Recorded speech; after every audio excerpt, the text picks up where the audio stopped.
When administering medications to children in the hospital, it's important to follow all of the same rules and regulations regarding med administration. It's particularly important with children because they can't often give you information about their medications. So the nurse has to be really aware and positive of correct procedure and medication administration. When administering a medication, you need to make sure you first have the accurate dose and you're able to calculate it accurately. You also need to make sure the dose that the physician has prescribed is correct for that patient's age and that patient's weight. Also, you need to see if they've ever taken this medication before. It might be something new to them and it might affect them differently. You also want to make sure they don't have any allergies to a certain medication.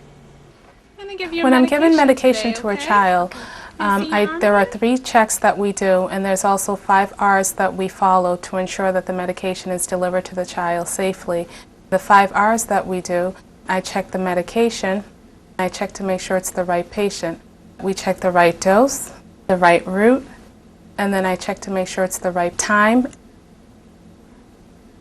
Children are passive participants. They do as they're told, and a lot of times they don't ask questions when we give them the medication. They just take it. So it's very important when we're dealing with a child that we follow those, the 3 checks and the 5 R's. The way I would administer oral medication to a preschooler is first find out from mother or father how they take it at home, whether they take liquid chewable or pills. Usually a preschooler will not be able to take pills, but there are certain preschoolers that are able to. I have your Tylenol here for your fever, okay? And this is going to help you feel a little better.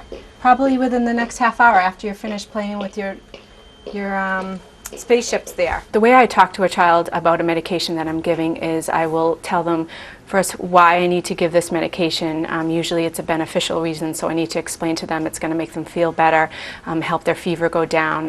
When going into a patient's room, make sure their ID band matches the actual order and that you're giving the right patient the right medication. Make sure, yep, that's the right person and the right number.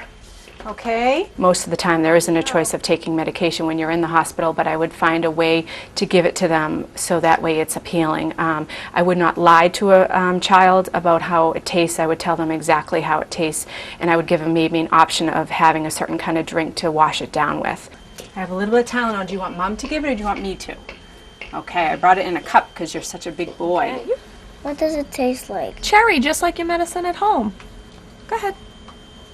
Got it? I would allow the child to choose whether I give the medication or the parent gives the medication, and that way they might feel a little bit in control over the situation. Good boy. Good boy. You're Excellent. a brave boy. And I see you have a little bit of ginger ale. You want to wash it down with it? No, you're all set? You're all set? Good. And I have a couple stickers for you since you were such a brave boy. I would also maybe then tell them after they take the medicine and are able to take it down, we'll maybe give them some stickers or they can pick out of a treasure box so that way they can look forward to a reward after they take their medicine.